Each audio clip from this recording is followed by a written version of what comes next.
सभी साथियों को मेरा नमस्कार, स्वागत है आप सबका आज 4 दिसंबर के इंडियन एक्सप्रेस एनालिसिस में।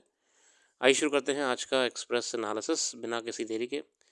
तो पहले पेज पे खबर आती है इंटरनेशनल अफेयर्स को लेके यूएस में और मेक्सिको के बीच चल रहा है टैरिफ वॉर में एक अपडेट है कि मेक्सिको ने कई शर्तों पे अपनी सहमति जता दी है। ह्यूमन ट्रैफिकिंग और ड्रग ट्रैफिकिंग पे अब रोक लगाने का प्रयास करेगा मेक्सिको अपनी तरफ से। इसी के बाद यूएस ने भी कहा ठीक है, अगर ऐसी बात है तो हम जो टैरिफ अभी इम्प्लीमेंट करे हैं ये सिर्फ 30 डेज़ के लिए हम लगाएंगे आपके ऊपर। और जो वादा करने वाली है Mexican government human trafficking, drug cartels वगैरह को अब कंट्रोल में रखने की, उसे उन्हें निभाना होगा। आगे बढ़ते हैं आज के एडिटोरियल्स की तरफ। तो एडिटोरियल्स में हम बात करेंगे तो शुरुआत में महाराष्ट्र को लेके नॉट विदाउट एग। ये बेसिकली महाराष्ट्र में हाल ही में एक पॉलिसी को लेकर है जिसमें मिड डे मील से एग को हटाने की बात करी गई है। पॉलिटिकल फाइनेंशियल कंस्ट्रेंट्स यहाँ पे सामने आते हैं। The Maharashtrian government decision to remove egg from its mid day meal scheme. अब इसमें स्टार्टिंग में क्या बताया, पूरा यही बताया हुआ कैसे एक थोड़ा सा कुछ जगहों पे लोगों ने प्रोटेस्ट करा था एग के खिलाफ कि एग वगैरह आप नहीं प्रोवाइड कराई, हमारे रिलीजियस फीलिंग के विरुद्ध है। तो सोशल अप्रोर हुआ कुछ जगहों पे। उसके बाद गवर्नमेंट ने भी डिसाइड करा कि ठीक है, हम एग को हटा देंगे। इसके बाद गवर्नमेंट ने डिसीजन ये भी लिया कि काम करें, जो स्कूल्स हैं वो अपने क्षेत्र में जाके अपने जो भी क्षेत्र के लोग हैं उन लोगों से बात करें कि वो क्या रखना चाहते हैं मेन्यू में। एग की जगह स्वीट्स रखना चाहते हैं, एग रखना चाहते हैं, क्या रखना चाहते हैं। तो ये एक पॉलिटिकल इशू भी है और एक अपने आप में फाइनेंशियल इशू भी है। आगे बढ़ते हैं। आगे इस पॉइंट में पैराग्राफ में कवर करा है कि हेल्थ इशू कैसे है। अब नेशनल फैमिली हेल्थ सर्वे जब होता है तो उसमें चाइल्ड माल न्यूट्रिशन की जिक्र होता है। Remain significant challenge in India with the data pointing to alarming levels of undernutrition stunting.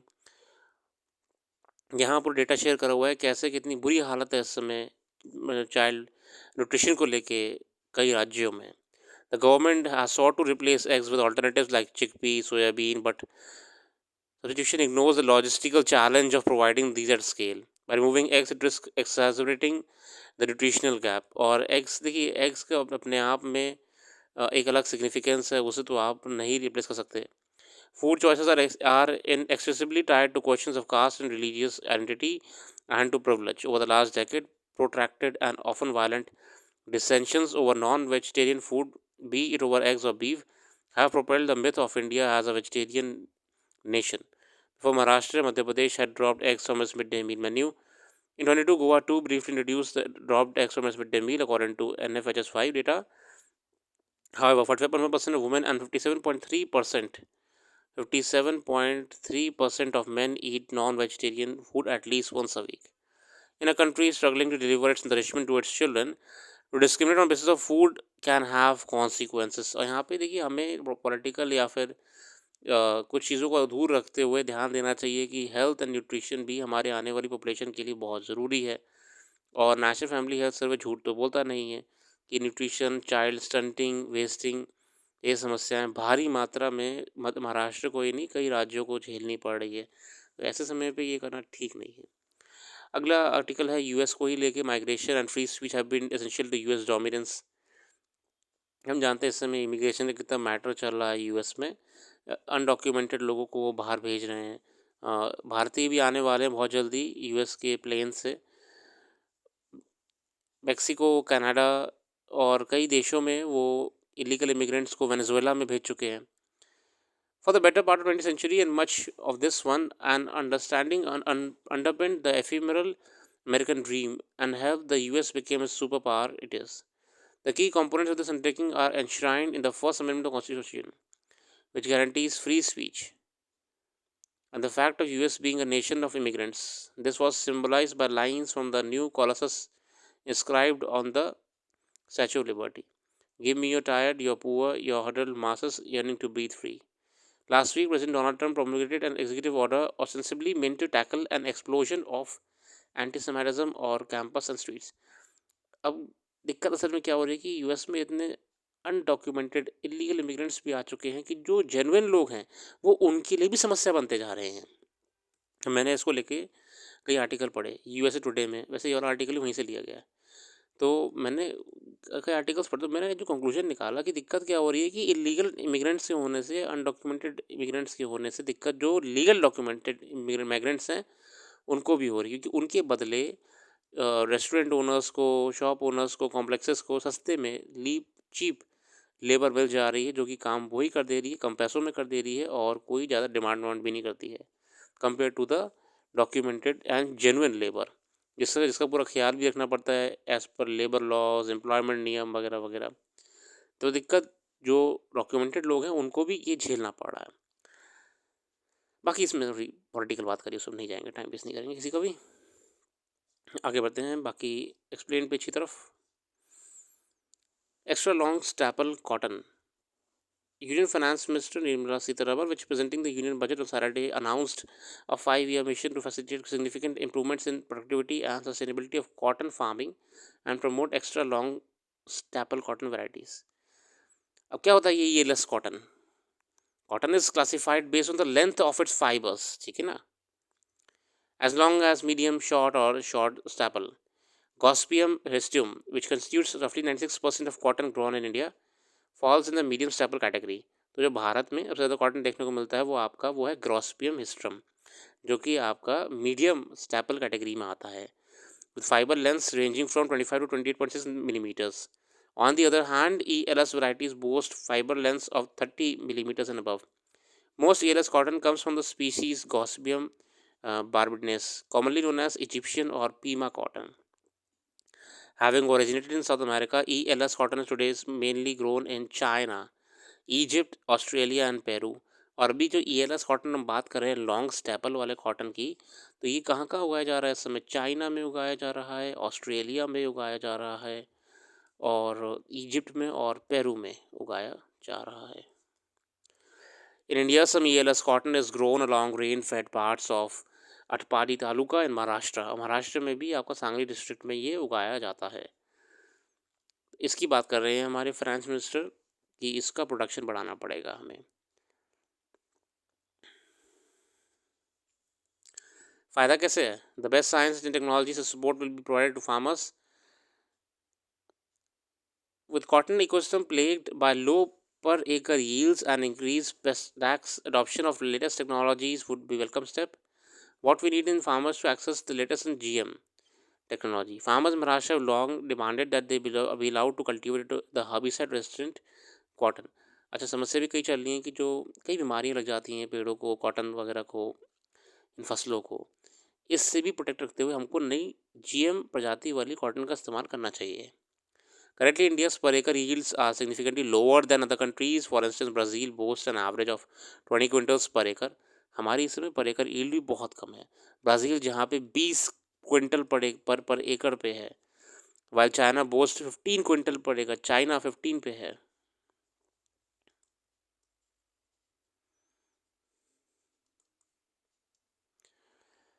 Better seeds, timely agronomic advice and adoption of technology would help India improve in this regard and grow premium varieties such as ELS cotton. तो हमको latest seeds और technology के माध्यम से ये काम सुनिश्चित करना पड़ेगा, ताकि अल्टीमेटली ये सब फार्म वेलफेयर और नेशन में ही रॉ मटेरियल के ग्रोथ में हमको फ़ायदा मिलेगा इससे। Genetics behind how better one finds coffee. Genetics में influence how better one finds coffee according to new study. Researchers at the Technical University of Munich, Germany, have identified a new group of bitter compounds in roasted Arabic coffee. अध्ययन करा गया जिसके माध्यम से Arabic coffee में क्या bitterness होती है। They also demonstrated for the first time that an individual genetic tendency plays a role in determining or how bitter these senses taste. और ये एक जेनेटिकल लिंक है हमारा कि हम किस चीज़ को बिटर टेस्ट कर पा रहे हैं। The findings were published. While caffeine has been known as bitter tasting, caffeine हम जानते हैं bitter taste की होती है for long time.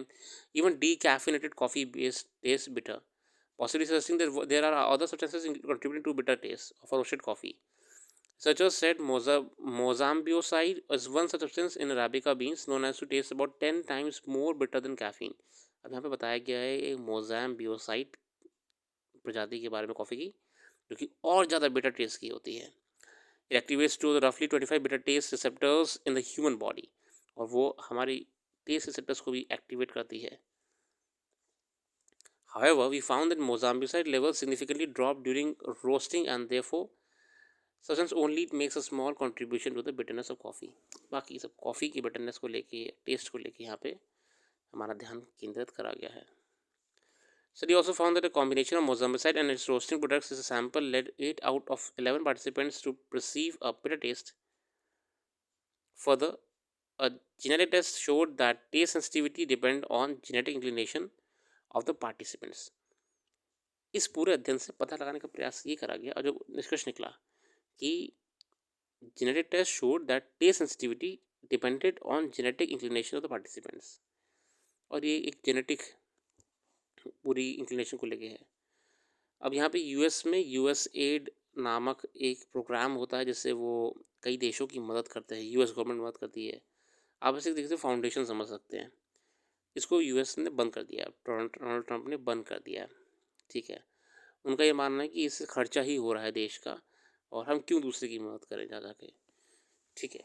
भारत भी कई देशों की मदद करता है तो उसे भी अब कम करना चाहिए क्योंकि हमको पहले अपने देश को देखना चाहिए. पहले इस आर्टिकल को देखेंगे. United States Agency of International Development over the weekend emerged as latest casualty in the Trump administration bid to rehaul the federal government. Why have Trump Musk targeted US aid? Trump and Musk have targeted US aid for the same reason as they have gone after multiple other departments and agencies. अभी क्या चलन है US में, जो bureaucrats काम नहीं करते निकाल दो, उन्हें रिज़ाइन मांगो उनसे. जो डिपार्टमेंट सरकारी खर्चे पे चल रहे हैं जिनका कोई योगदान नहीं है राष्ट्र निर्माण में, उन्हें लगातार मस्क और डोनाल्ड ट्रंप बंद करा रहे हैं. The president had campaigned on a promise to dismantle the deep state and the rogue bureaucrats. विशेषकर जो ब्यूरोक्रेसी है बिल्कुल जो खा रही देश को, उसे तो उन्होंने ख़त्म करने की बात कही है कि रिज़ाइन करिए और घर जाइए अपने. He simultaneously promised to downsize the federal government and slash excessive and inefficient government spending. कहना ये है कि देखिए जितने डिपार्टमेंट्स फालतू चलते रहेंगे उतना ज़्यादा वो रेवेन्यू खींचेंगे. दे विल सक रेवेन्यू. पैसा इस समय यूएस बचाना चाह रहा है ताकि वो देश की इकोनॉमी को स्टेबलाइज कर सके. यूएस एड करता क्या है? ये बेसिकली इंटरनेशनल ह्यूमैनिटेरियन फाउंडेशन के रूप में काम करता है, देशों की मदद करना वगैरह वगैरह. The agency managed more than 43 billion in funds, $43 billion in funds, and provided assistance to around 130 countries in FY 2023. कई देशों की मदद करते हैं. देखिए आप, बहुत सारे देशों की मदद करते हैं यहाँ पे. Sudan, Congo, Yemen, Congo, Somalia, वहाँ पे स्कूल बनाने, वहाँ पे वाटर सप्लाई सिस्टम बनाना, वेल्स खोदना, कुएं खोदना, ये सब मानवता के लिए काम करते हैं. इससे खर्चा जो यूएस के टैक्स पेयर उसका बहुत मोटा हो रहा है. What is still US add? हमने बताया हुआ है कि इसका इतिहास क्या है, क्यों शुरू करा गया. हालांकि यूएस एड अगर आपको सुनने में लग रहा होगा तो बहुत अच्छा काम है सर, फाउंडेशन वाला काम कर रहे हैं, दूसरे देशों की मदद कर रहे हैं, वहाँ पे वेलफेयर वाला वर्क कर रहे हैं. ऐसा कुछ नहीं है. यूएस कर रहा है, मैं ये नहीं कह रहा हूँ, मगर यूएस जो है इसका इस्तेमाल डिप्लोमेसी में भी करता है. गिव एंड टेक का फॉर्मूला है इनका. What role does USA play in India? US has provided development and humanitarian assistance in India since 1951 और ये इंडिया में भी काम करते हैं. When President Harry Truman signed an India Emergency Food Assistance Act according to an archive page on US website, USAID program has evolved progressively over the decade from emergency provisions of food, मतलब वो हमको खाना दे रहे थे लंबे समय से. Economic aid from US has also helped establish 8 agriculture universities, the first Indian Institute of Technology, and 14 regional engineering colleges as well as strengthen India's national programme. और इनका योगदान हमारे पहले IITs की स्थापना में भी रहा है. बाकी जो नेशनल प्रोग्राम्स रहे हैं, family planning, HIV AIDS, tuberculosis वगैरह के लिए उनका इन्होंने हेल्प करी है. However operation in India as in rest of the world have historically come with strings and conditions attached. मैंने कहा ना, देखिए इसका इस्तेमाल डिप्लोमेसी के लिए करा जाता है भैया. For instance US in 1965 give India $7 billion loan to build a chemical fertiliser factory in Madras on the condition that a private American company be in charge of distribution rather than Indian government and no additional fertilizer plants be built in the region. और देखा ना, ये बिल्कुल यहाँ पे कुछ humanitarian काम नहीं है, काम है मगर मेन डिप्लोमेसी है. कॉन्गो, सोमालिया, इंडिया, जहाँ पे भी ये जा रहे हैं काम कर रहे हैं, उसके बदले कुछ ना कुछ सरकारों से ले भी रहे हैं. 1965 में ये काम उन्होंने कर भी दिया. 2004 में Indian government decided to reject any foreign aid that comes with conditions, this has over time led to decline in the quantum of suggestions. बाकी भारत सरकार ने भी कड़ा स्टैंड लेते हुए 2004 में आके ये फॉरेन फंडिंग वगैरह लेना बंद कर दी थी। इसलिए वर्तमान में हमें कोई ऐसी दिक्कत नहीं पड़ेगी। बाकी फेंटेनाइल ड्रग होता है, इसके fentanyl behind US tariffs on Mexico and China. मैं आपको कल ही बताया था वीडियो में कि फेंटेनाइल ड्रग जो होता है, इसकी ओवरडोज से बहुत सारे यूएस नागरिक नौजवान मर रहे हैं, डेली मर रहे हैं। इसी को कम करने की बात डोनाल्ड ट्रंप ने करी है कि मैक्सिकन बॉर्डर से जैसे तैसे ड्रग को एंटर कराया जाता है, अब नहीं कराया जाएगा। पूरे यूथ ख़राब हो जा रहा है यूएस का ड्रग्स में। इसी के साथ आज के लेते रखते हैं। अपना कीमती समय देने के लिए बहुत बहुत धन्यवाद। बाकी करंट अफेयर्स में इंपॉर्टेंट आपकी ये ग्रैमी अवार्ड्स भी है, उसकी लिस्ट हमने वेबसाइट पर डाल दी है। ग्रैमी अवार्ड्स को आप जाके चेक करिएगा, किसने क्या जीता, ये आने वाले एग्जाम में ज़रूरी रहेगा आपको जानने के लिए। Grammy awards. Thanks for giving your precious time. Have a very very nice day.